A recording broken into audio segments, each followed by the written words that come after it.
Welcome to today's Lost Souls, where we bring you the most impactful and unforgettable stories from around the world. Today, we remember the lives of remarkable individuals whose legacies continue to inspire and resonate. From iconic musicians to trailblazing activists, join us as we celebrate their extraordinary contributions and bid farewell to those who have left an indelible mark on our lives. Stay tuned for a journey through their incredible stories.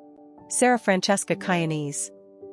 The world said goodbye to Sarah Francesca Chionese at the young age of 41, a vibrant woman whose life, though brief, left a lasting mark on those who knew her.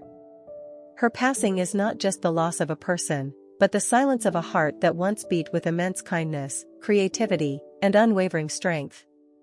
Born in the early 1980s, Sarah was raised in a home filled with laughter, books, and music. From an early age, she stood out, not because she tried to, but because she had a quiet magic that drew people in.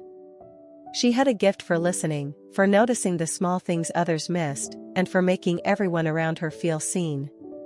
She pursued a career in the arts, blending her love for design, writing, and community work into something uniquely her own. Sarah wasn't famous in the way the world often defines fame, but she was deeply cherished in every room she entered. Her creative work, often subtle and understated, carried deep meaning and emotion.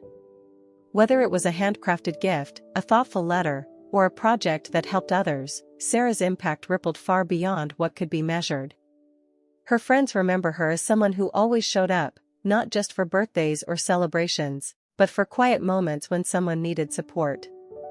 She was the kind of person who sent texts late at night just to check in, who remembered anniversaries of pain and joy alike, and who carried the burdens of others without ever making it about herself.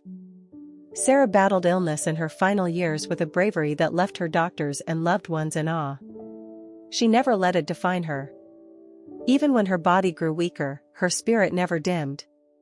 She wrote, she laughed, she loved, and she stayed fiercely loyal to the people and passions that made her life beautiful. Those who knew Sarah speak of her smile, soft, sincere, and rare. When she smiled, it felt like the world paused for a second. It wasn't about perfection. It was about presence. She lived in each moment fully, even the hard ones, and she taught others how to do the same. Her passing leaves a hole that cannot be filled.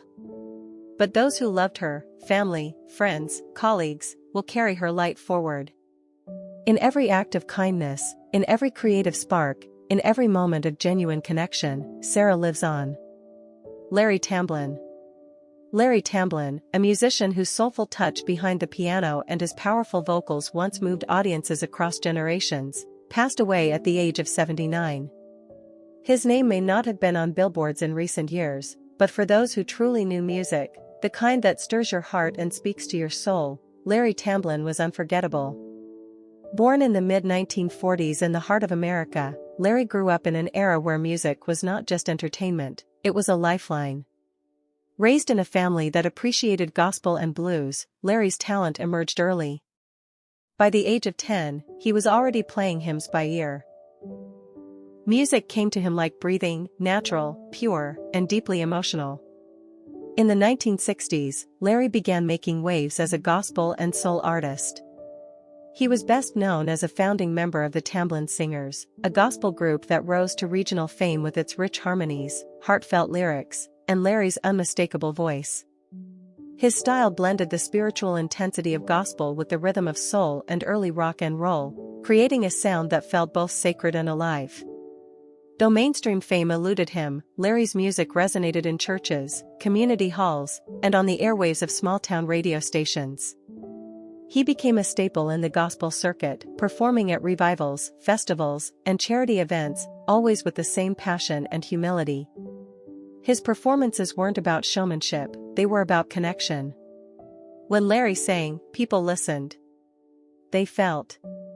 They believed. Offstage, Larry was just as inspiring. He spent decades mentoring young musicians, encouraging them not only to refine their craft but to hold on to the heart behind the music. He taught them that it wasn't about the applause, it was about the message. About healing. About touching lives. As years passed, Larry continued to perform, even when age and health challenges made it harder. His voice softened but never lost its warmth. His final recordings, done in a modest home studio, are cherished by fans who understand the depth of his legacy, raw, honest, and beautifully human. Larry Tamblin wasn't driven by fame or fortune. He was driven by faith, by love, and by the power of music to change lives. And change lives he did. He leaves behind a legacy of devotion, to music, to his community, and to a life lived with purpose. For those who ever heard his voice, they'll remember the way it made them feel. And for those who knew the man, they'll carry his quiet strength in their hearts forever. Jed the Fish Gould. Jed the Fish, whose real name was Edwin Gould III, passed away at the age of 69, leaving behind a legacy that forever shaped the sound of alternative radio. To the world, he was the voice of KROQ, but to his fans, he was something more, a guide, a tastemaker, and a legend who made music feel personal. Born with a love for sound and storytelling, Jed started his radio career early, spinning vinyl at just 16. By the time he reached his 20s, he had found his way to KROQ-FM in Los Angeles, a place that would soon become the epicenter of alternative rock, thanks largely to his vision and voice. With his dry wit, sharp commentary, and daring playlists, Jed the Fish became synonymous with the birth of the alternative movement in America.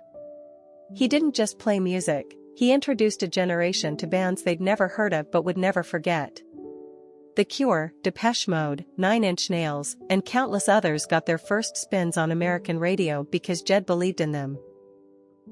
His ear for the unique and his instinct for what would resonate made him not just a DJ but a cultural curator. His voice, familiar, raspy, and unmistakably his, was a constant companion for late-night drivers, rebellious teens, and music lovers of all kinds. But Jed wasn't about chasing trends. He was about breaking them. He had a knack for spotting authenticity, for finding those raw, powerful tracks that lived on the edges of the mainstream. Off the air, Jed was a deeply private person, a man of quiet intensity and deep thought. He loved the artistry behind music, the stories it told, and the emotions it stirred. While others sought fame, Jed sought meaning, in the lyrics, in the sound, in the connection between artist and listener. Over the years, as radio evolved, Jed remained a constant. His voice became a symbol of rebellion, of discovery, of passion. Even those who didn't know his face knew his sound. He became part of the fabric of LA's cultural history, a voice that would echo long after the final track faded. Colleagues admired him, fans adored him, and artists respected him. And while his physical presence is now gone, the influence of Jed the Fish will continue to hum through speakers, headphones, and memories across the world. Kitty Dukakis. Kitty Dukakis, the beloved wife of former Massachusetts governor and U.S. presidential candidate Michael Dukakis, passed away at the age of 87. A woman of remarkable strength, dignity, and compassion, Kitty was far more than just a political spouse. She was a voice of resilience, a champion for mental health, and a symbol of personal transformation.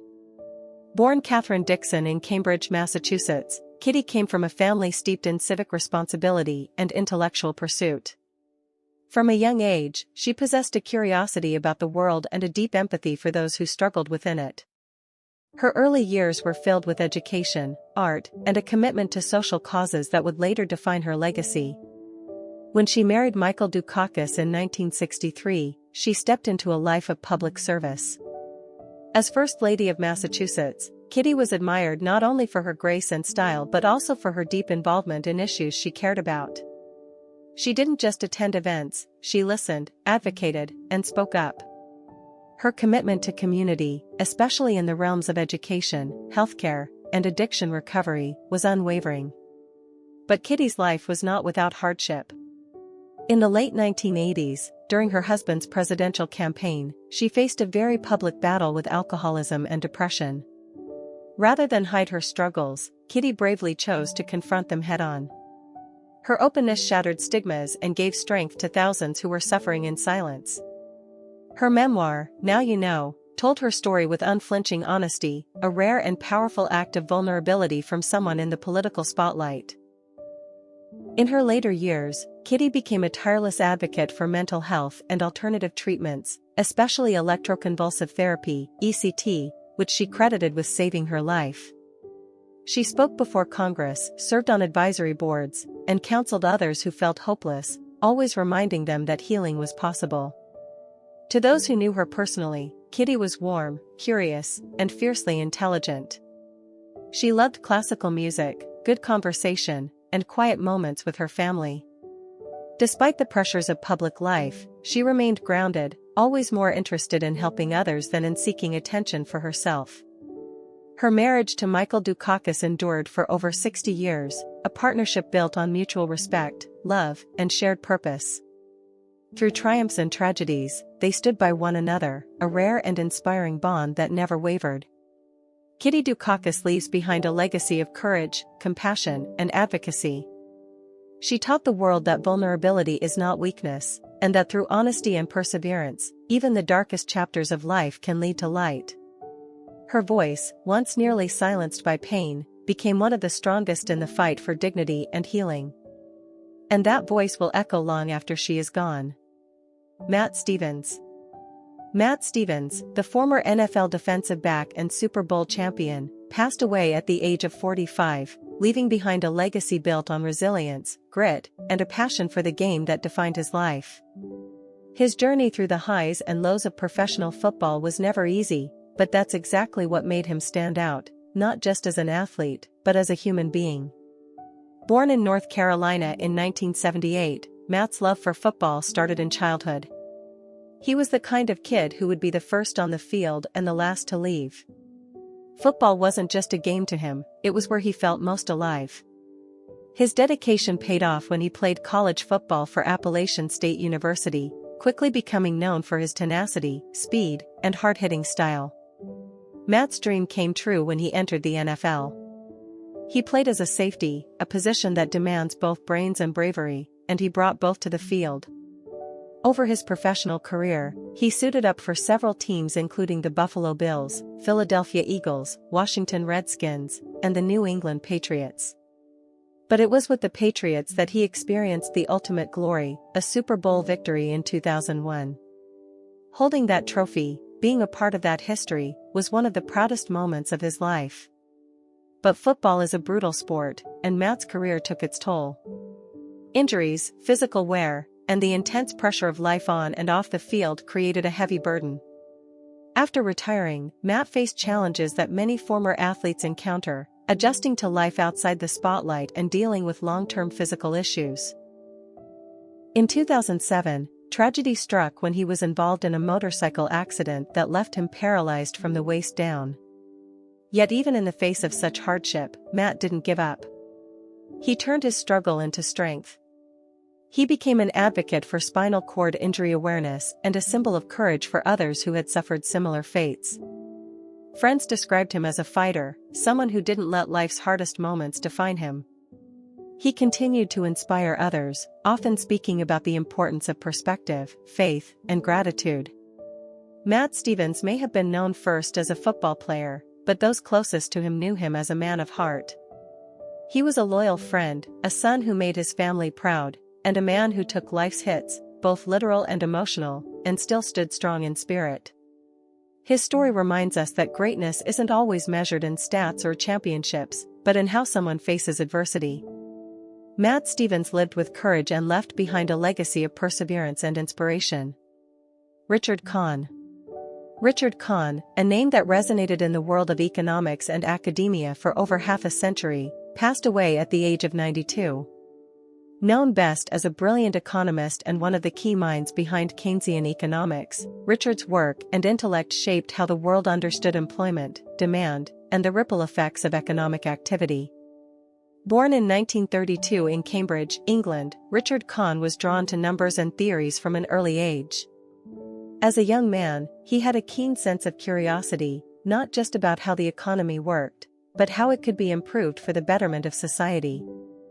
That curiosity led him to the University of Cambridge, where he eventually became a leading academic and protege of none other than John Maynard Keynes himself.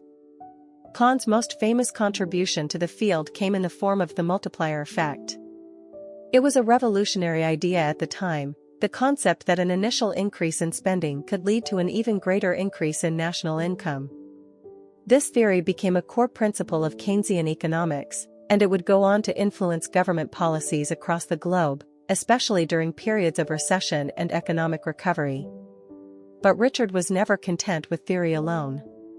He believed economics had a moral responsibility, that it should be used to lift people out of poverty, guide fair policy, and make sure the working class was never left behind. He was known for his passionate lectures and for challenging students to think beyond the textbooks. To him, economic theory wasn't just abstract math, it was a way to improve lives. Throughout his career, Kahn published countless papers and remained an active voice in debates surrounding fiscal policy, unemployment, and the role of government in economic regulation. He was also a quiet advisor to many policymakers over the decades, offering insights that shaped economic strategies in both the UK and internationally. Outside the lecture halls and think tanks, Richard was a man of simple tastes. He enjoyed classical music, long walks through the countryside, and afternoons filled with books. He didn't seek the spotlight, yet his work placed him among the most influential economists of the 20th century. His legacy lives on in every economic policy influenced by Keynesian thought, in every classroom where students are taught the power of demand, and in every country that used his ideas to find a way out of financial hardship. Richard Kahn wasn't just a theorist, he was a thinker with heart. He leaves behind a profound intellectual legacy and a reminder that ideas, when grounded in empathy and wisdom, can change the world. Carl Weathers. Carl Weathers, the charismatic actor, former NFL player, and pop culture icon best known for his role as Apollo Creed in the Rocky franchise, has passed away at the age of 76. With his larger-than-life presence and magnetic screen energy, Carl was more than just a movie star, he was a symbol of strength, pride, and undeniable cool. Born in 1948 in New Orleans, Louisiana, Carl was athletic from the very beginning. He excelled in multiple sports and eventually landed a football scholarship to San Diego State University. That talent took him all the way to the NFL, where he played for the Oakland Raiders, proving early on that discipline, work ethic, and drive were central to everything he did. But even while playing professional football, Carl's heart was leaning toward the stage. He studied theater during the off-season, and when he eventually left football, he dove headfirst into acting, bringing the same intensity to performance as he did to the field. Then came Rocky. Cast as Apollo Creed, the flashy, confident heavyweight champion who becomes Rocky Balboa's rival and later his closest friend, Carl didn't just play a role, he created an icon. Apollo wasn't just tough, he was elegant, intelligent, and proud. Carl's performance brought depth and dignity to a character that could have been a stereotype. Instead, he became unforgettable. The chemistry between Carl Weathers and Sylvester Stallone lit up the screen, and their dynamic defined one of cinema's most beloved rivalries turned brotherhoods. Apollo's death in Rocky IV became one of the most emotional moments in sports film history, and it still resonates with fans today. But Carl didn't stop there.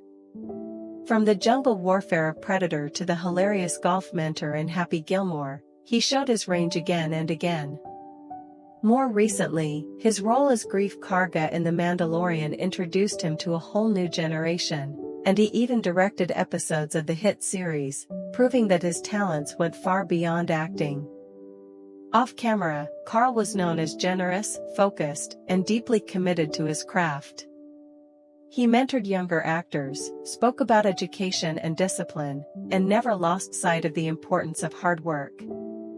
He was proud of his roots, proud of his journey, and always approached life with a competitive but humble spirit. Carl Weathers didn't just entertain, he inspired. He showed what it meant to be strong, to evolve, and to lead with both confidence and class. He leaves behind a legacy that punches hard, runs deep, and stands tall. Norman Lear. Norman Lear, the legendary television producer, writer, and social change maker who redefined American entertainment, has passed away at the remarkable age of 101. For over half a century, Norman used comedy not just to make us laugh, but to make us think, challenge norms, and grow as a society. Born in 1922 in New Haven, Connecticut, Norman Lear's journey was shaped early by struggle and resilience. He grew up during the Great Depression and served in World War II as a radio operator and gunner. After the war, he headed west to California, chasing a dream of storytelling, and he caught it. The television world in the 1970s was never the same after Norman Lear arrived. With All in the Family, he flipped the sitcom formula on its head. Instead of escapism, he brought reality, racism, sexism, politics, poverty, right into America's living rooms, with Archie Bunker sitting at the head of the table. The show was controversial, bold, and completely revolutionary. And it worked. From there, Norman created a legacy that can only be called historic. The Jeffersons, Maude, Good Times, and One Day at a Time weren't just hit shows, they were mirrors of American society. He gave voice to working-class families, to women, to Black and Latino communities, and to anyone who wasn't being represented on screen. He believed television had a responsibility beyond entertainment, it had to reflect the truth. What made Norman different was that he never preached, he listened. His characters were flawed, funny, and deeply human. He believed in humor's power to connect, disarm, and create change. And millions of viewers, across decades, were moved by that magic. Even in his later years, Norman never stopped working or fighting for causes he believed in. He was a fierce advocate for free speech, civil rights, and civic engagement. At 98, he became the oldest Emmy winner in history. At 100, he was still producing, still writing, still inspiring. Friends, collaborators, and fans alike describe him the same way: generous, sharp, fearless, and kind. His work didn't just shape television, it shaped the culture. He gave people something to talk about at the dinner table. He made people uncomfortable in the best way. And he always kept his heart in the work. Norman Lear was more than a TV legend. He was a cultural force. And though the curtain may have fallen on his time, the light he brought to the screen, and to the world, will never f. David Soul. David Soul, the soulful actor and singer best remembered for his role as Detective Kenneth Hutch Hutchinson in the iconic TV series Starsky and Hutch, has passed away at the age of 80. With his golden hair, piercing eyes, and unmistakable voice, David became one of the most beloved television figures of the 1970s, but his impact reached far beyond the screen. Born in Chicago in 1943, David's early life was full of movement and discovery. His father was a Lutheran minister and educator, which meant the family traveled often, even spending time in Berlin shortly after World War II. It was during these formative years that David's interest in people, stories, and music began to take root. Originally pursuing a path in music, he later found himself drawn to acting, a decision that would define his legacy. He first appeared on screen as the Covered Man, performing songs while wearing a mask on The Merv Griffin Show, before stepping into acting roles. But it was Starsky and Hutch that catapulted him into stardom. Alongside Paul Michael Glaser, David brought a mix of charm, toughness, and emotional depth to the role of Hutch. The duo's chemistry lit up screens across America and beyond, making them household names and pop culture icons. Beyond acting, David Soul had a voice that resonated deeply. His ballad Don't Give Up on Us became a chart-topping hit in the UK and the US, showing that his talents weren't limited to just one field. The song remains a nostalgic favorite, evoking memories of a time when music and television were powerfully intertwined. As his career evolved, David found a second home in the UK, where he continued to perform on stage and television. He took on complex roles in theater, often tackling serious and thought-provoking subjects. His performances were always infused with sincerity and vulnerability, qualities that had made him beloved from the start. But David's story wasn't just about fame. He openly spoke about personal struggles, including battles with alcoholism, and used his experiences to grow and help others. In his later years, he became an advocate for social justice, passionate about humanitarian issues and deeply involved in supporting the arts. To many, David's soul wasn't just Hutch, he was a symbol of heart, resilience, and creative depth. He proved that a Hollywood heartthrob could also be a soulful storyteller, a musician, and a man of purpose. His legacy lives on not only in reruns and records but in the countless lives he touched with his art and honesty.